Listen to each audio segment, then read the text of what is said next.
A ditadura militar no Brasil ficou marcada por uma série de mortes e desaparecimentos de cidadãos brasileiros que se mostraram contra o regime. Homens e mulheres não tiveram seus corpos encontrados até hoje e muitas famílias ainda esperam por uma definição da justiça quanto a seus atestados reais de óbito. Elson Costa, militante do Partido Comunista Brasileiro, é um dos desaparecidos desde 1975. Hoje, 38 anos depois do desaparecimento de Elson Costa, Maria Helena Souza e José Miguel Wisnik, parentes da vítima, concederam depoimentos para o documentário Marca d'Água, A Presença de Elson Costa, realizado pela Rede PUC e pela agência de jornalismo online Maurício Trachtenberg, da PUC São Paulo. Confira. O Marca d'Água é um projeto da agência Maurício Trachtenberg, que na verdade é uma agência ligada ao departamento de jornalismo, mas é um canteiro de obras, né, de projetos na área de comunicação, tecnologia, linguagem, junto com a Rede PUC. Voltado para essa discussão, seja da Comissão da Verdade como um todo no Brasil, seja da Comissão da Verdade da PUC. Ele foi feito a partir de um contato que a Maria Helena Souza e o José Miguel Wisnik fizeram com a gente. A família procurou um professor da casa, que é o professor Antônio Valverde, que é casado com a Maria Helena, que é sobrinha do Elson. Numa conversa, ele contou que eram parentes do Elson. A gente achou que o Elson era um caso que pouca gente conhecia, e aí a gente achou que dava para fazer duas coisas. Primeiro, uma pesquisa um pouco paralela em relação a filmes ou imagens que tinham a ver com o caso. Outra, colocar fazer uma entrevista com os dois juntos, os dois sobrinhos, o Miguel Wisnik e a Maria Helena. Eu fiz a produção, o Silvio Miele, professor do departamento, fez a entrevista. E aí, a partir daí, eu e ele, com a ajuda da Raquel, que é a nossa estagiária que fez a edição e a pós-produção, a gente foi pegando a linha de como montar e como contar essa história desse desaparecido.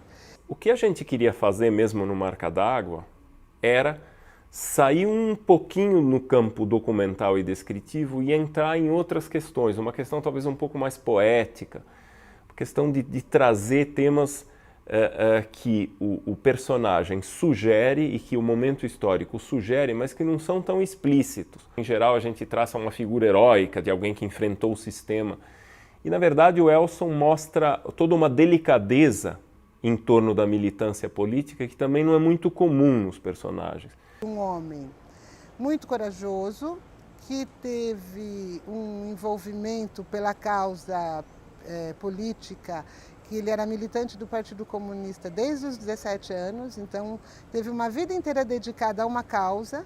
O que eles falam, e eu fiquei muito impressionada no dia da entrevista, assim, o amor, o carinho que eles falavam desse tio e como esse tio foi importante na vida e na formação deles.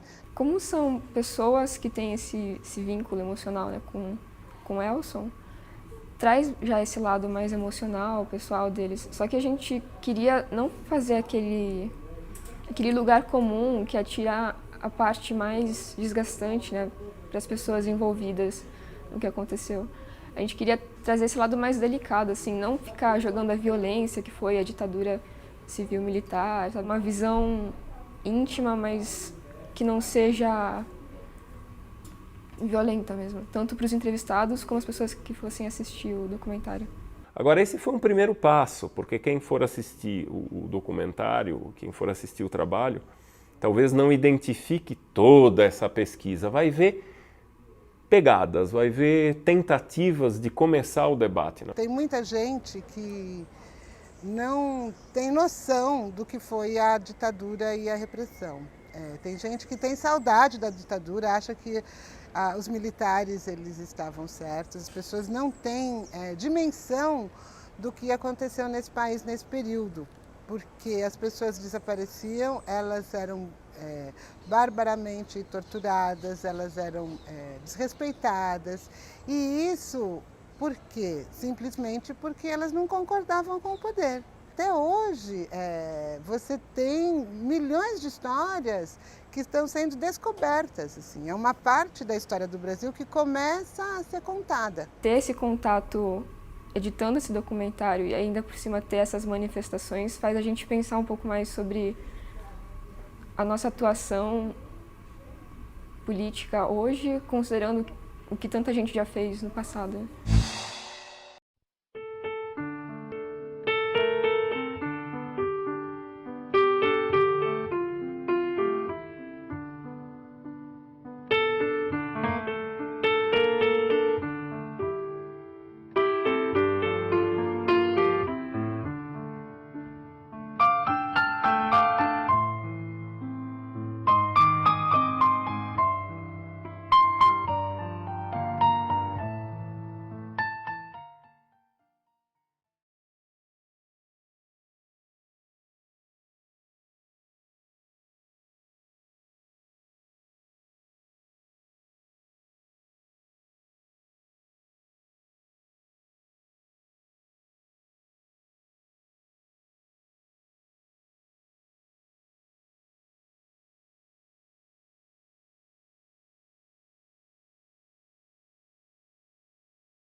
Aí tem, primeiro, uma questão delicada essa.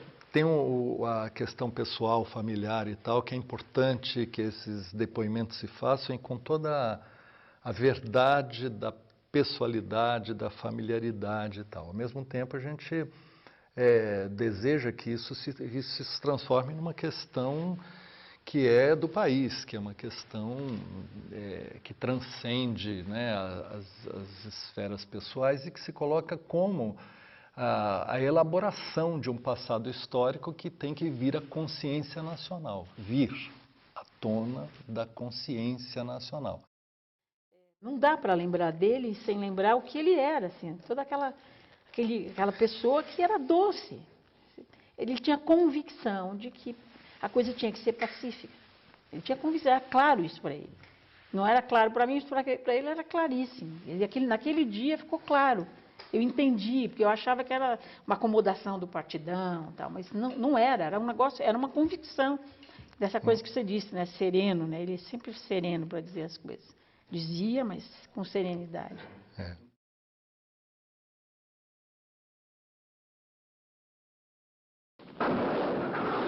That's good. That's what I like to see. Sweet reason. Novels aren't life.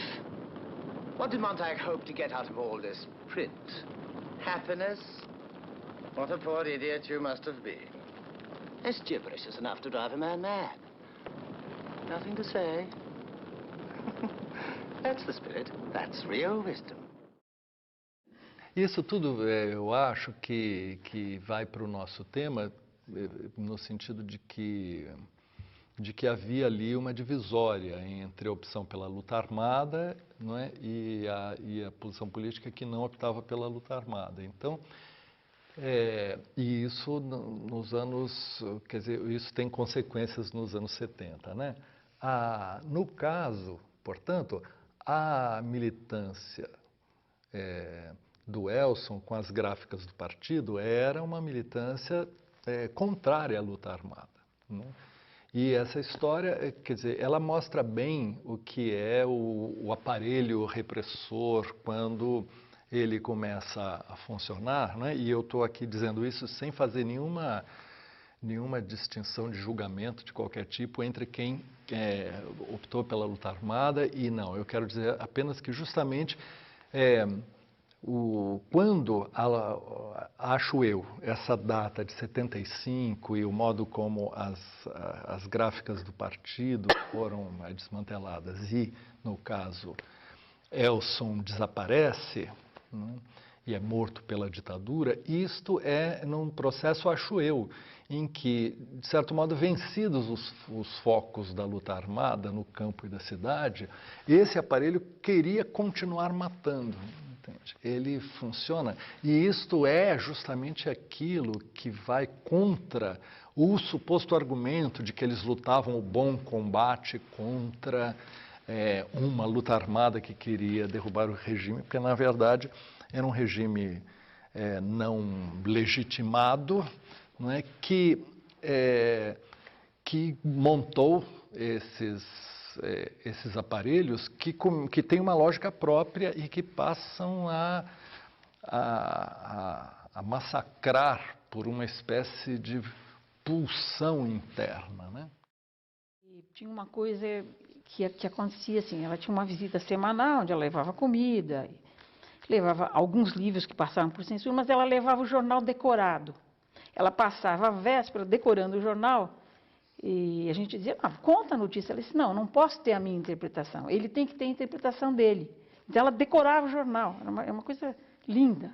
Mas um jornal... Jornal de notícia, ela pegava o jornal e ficava decorando as notícias que ela achava importantes, porque não podia entrar com o jornal. Então ela decorava o jornal, isso é uma coisa maravilhosa. Agora, ao mesmo tempo, eles tinham dentro, sempre que ele esteve preso, e ele esteve preso várias vezes, eles ensinavam uns aos outros língua, literatura, eles liam livros, discutiam, ensinavam coisas, ensinavam economia para os presos.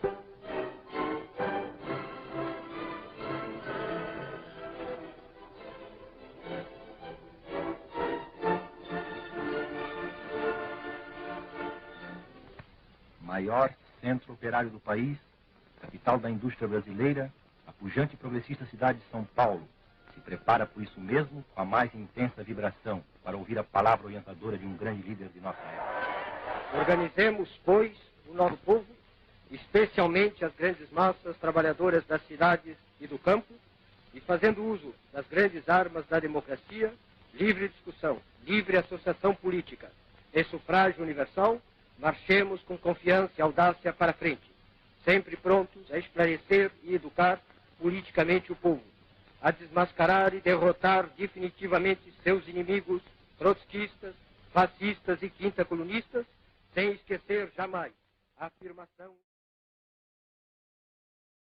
Como ele começou a militar aos 17 anos, 17 anos na década de 30. Então, ele atravessa os anos 30 e 40 como militante do Partido Comunista. Então, tem um histórico, não é, de prisão, de clandestinidade, etc., que nós não de tortura. Enfrentou o Estado Novo já. Enfrentou o Estado Novo. Exatamente. Isso, e é uma história que nós não temos, nós não sabemos. Mas ele tinha um certo orgulho de dizer que ele suportava a tortura, né? Como se fosse, em suma, de que tinha nele uma espécie de uma resistência interior, uma convicção interior e física, algo da mente domando o corpo que fazia com que ele não se dobrava à tortura, né? Isso eu me lembro, às vezes, em que ele disse isto, né? E se remetem, portanto, a essas várias histórias, e uma história de vida e tal. E eu penso nisso sempre porque eu acho que em 75 estávamos numa outra etapa desse processo, como nunca houve. Uma coisa muito mais violenta. Na verdade, a ideia de que a tortura era, de fato, um expediente para obter informações daquele que estava aprisionado e sendo torturado, não é? Mas a possibilidade de que houvesse um trucidamento, não é, coletivo, de que isso ultrapassasse completamente essa função, eu acho que não estava no horizonte histórico de períodos anteriores. Mas isso é uma marca deste período e desta repressão dos anos 70. Agora existe então, um eu problema acho renal. por conta de tortura. Ele tinha Sim, consequências certamente, mas eu quero dizer, havia uma espécie de altivez, não é? De convicção, mas eu acho que, portanto, ele terá descoberto que a coisa era diferente na própria carne, em situação.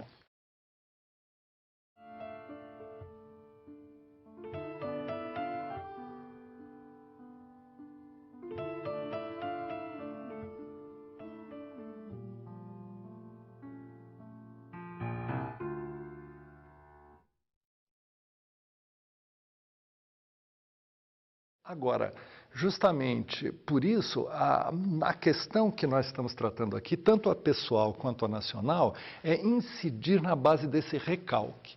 Porque uma coisa gravíssima, de grandes consequências, é o fato de que o mais perverso dos desaparecidos políticos da história brasileira é o torturador. O torturador é um desaparecido político da nossa história. É o elo que não liga, é a figura que lá estava e não está.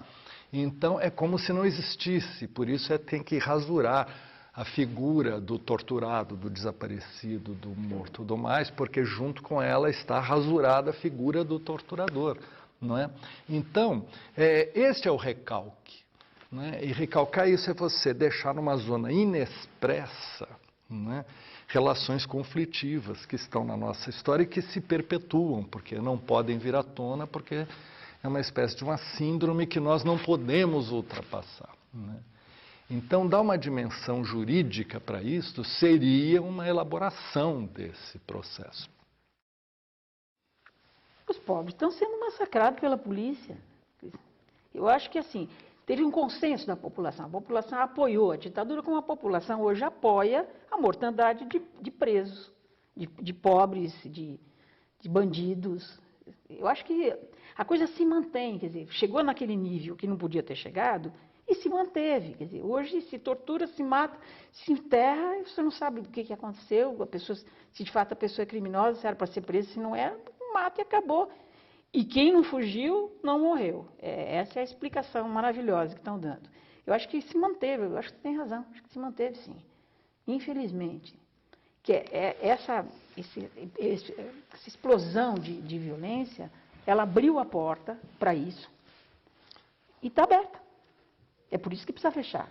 É preciso esclarecer tudo e dizer, olha que cara, que nós somos isso, brasileiros nós somos isso. Não é um povo cordial. Vamos ver o que a gente vai fazer com esta realidade que ficou deste tamanho.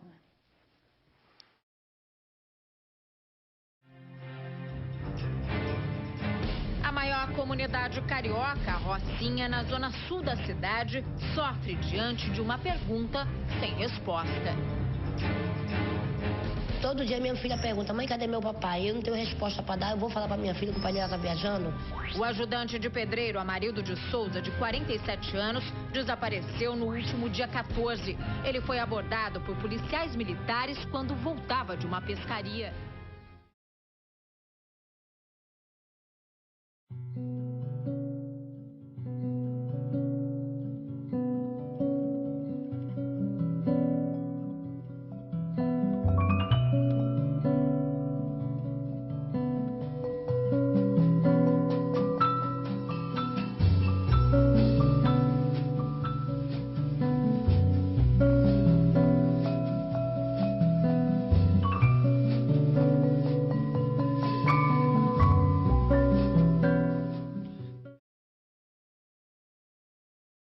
Bom, nós dois somos primos, irmãos, né? Nossas mães eram irmãs, Dona Zailda e Dona Anaísa. E Elson era irmão das duas. Então, nosso tio, um tio que visitava a família em ocasiões, surgia, depois estava ausente, mas uma presença sempre muito querida quando aparecia. E acho que eu posso falar mais sobre isso, mas gostaria que a Maria Helena tivesse essa... É uma coisa... era um ser misterioso, bonito, falava bem, assim, simpático, engraçado, irônico, mel. Então, uma pessoa muito amorosa. E quando aparecia era uma alegria para a gente, porque era completamente diferente dos outros irmãos. por tudo, até porque ele vivia uma vida escondida, não se falava muito para as crianças.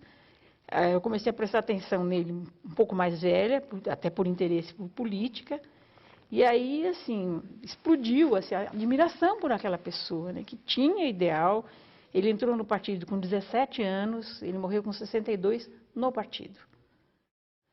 Nós tínhamos um parente da minha mãe, que era um deputado estadual, que tem até nome de rua, Astolfo Araújo, doutor Astolfo Araújo, e ele também tentou procurar, e já foram dizendo, para de procurar, pode parar, que isso aí não vai dar em nada. Mas acho que ele morreu rapidamente, pelo que eu entendi, foi muito rápido. Aí teve, assim, depoimentos da família, que tem uns que são hilários, que a gente, conhecendo a família, como conhece, sabe que é engraçado, né, umas coisas. E a mulher, a minha mãe e a mulher dele colocaram o anúncio no jornal, que foi replicado. Isso trouxe a polícia de madrugada na casa da minha mãe, eles meteram o pé na porta para entrar, né? Foi uma coisa horrorosa. E, assim, truculência, porque eles sabiam que já não tinha mais nada. Era para não botar aviso, para não procurar.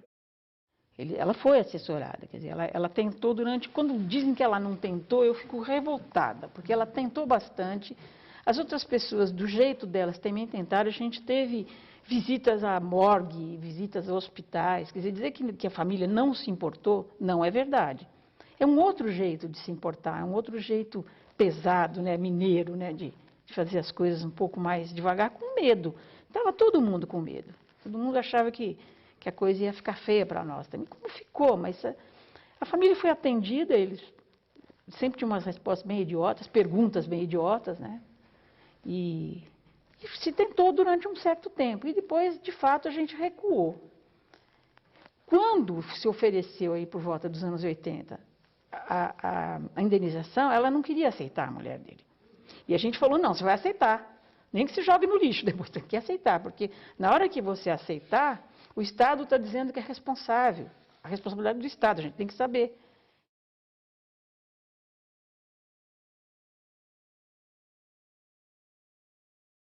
A gente tem um atestado de óbito, e o atestado de óbito diz assim, desaparecido.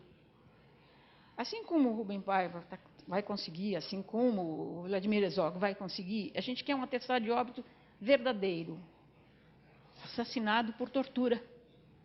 Vocês dizem assim, de como desaparecido? O que é isso? É um cara de pau muito grande do Estado, ter um documento desse.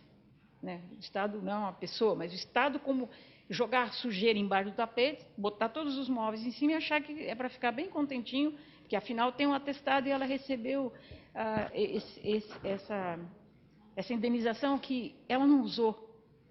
Ela recebeu para ter o direito de dizer, o Estado disse que sim, que o matou. A minha família, mesmo morando em São Vicente, tinha o hábito de vir quase que semanalmente, e os domingos é o grande dia de encontro familiar. Isso acontecia numa casa da rua Baker, no Cambuci, onde uma outra tia nossa, também irmã das nossas mães, tia Zalina, que era casada com o tio Brás, morava num velho sobrado do Cambuci, cheio de livros. Isso é uma coisa importantíssima para a nossa vida, porque realmente todos os quartos eram assim, era um mundo... Antes da gente aprender a ler, a gente ia, quer dizer, tinha esse lugar na família que era uma espécie de templo dos livros. Isso, para mim, na minha formação, isso sempre foi, eu quis desvendar aquilo, entende? Are you interested in Plato's Republic? Well, I am Plato's Republic. I'll recite myself for you whenever you like. Thank you very much. Now here's Wuthering Heights by Emily Bronte. And here's The Corsair by Byron. She used to be married to a chief of police. Now that skinny fellow is Alice in Wonderland by Lewis Carroll. Where's Alice through the looking glass today? She should be somewhere about. Ah, now there's The Pilgrim's Progress by John Bunyan. He ate his book so they couldn't burn it. E como a gente sabe, a União Soviética para a qual ele deu a vida, essa União Soviética hoje não existe, entende? Mas isto que a Maria Helena está falando transcende essa situação histórica. Quem me dera, eu queria, não é, além de ter ter ele, na verdade, estaria fazendo 100 anos, né? Mas de ter passado, em suma, de ter ouvido ele sobre isso, de ter, em suma, ele se entregou a uma causa que historicamente passa por uma longa história, não é? Eu acho que a vida dele deixou essa marca em nós, com as pessoas com quem ele trabalhou, no trabalho que ele fez, ele deixou a marca. Essa marca, ela fica. De algum jeito ela brota, em algum lugar ela brota. Várias vezes ela vai brotar. Se não com a força que a gente gostaria, ela está aí. Ela está em nós, fortemente em nós ainda. E eu espero que toque outras pessoas. Tenho certeza que tocou, porque ele não foi especial para nós, porque era tio, porque era próximo, porque era padrinho, mas porque era ele, Elson Costa, cujo codinome era Mané e que a gente, Manuel, né? Na família e a gente Mané. Chamava de Mané, tio Mané. Então é uma coisa que, assim, é impossível. Aquela pessoa deixou as marcas, tenho certeza. Tenho certeza absoluta que deixou.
Gota pura, gota, gota pura, vindo pela veia do veio.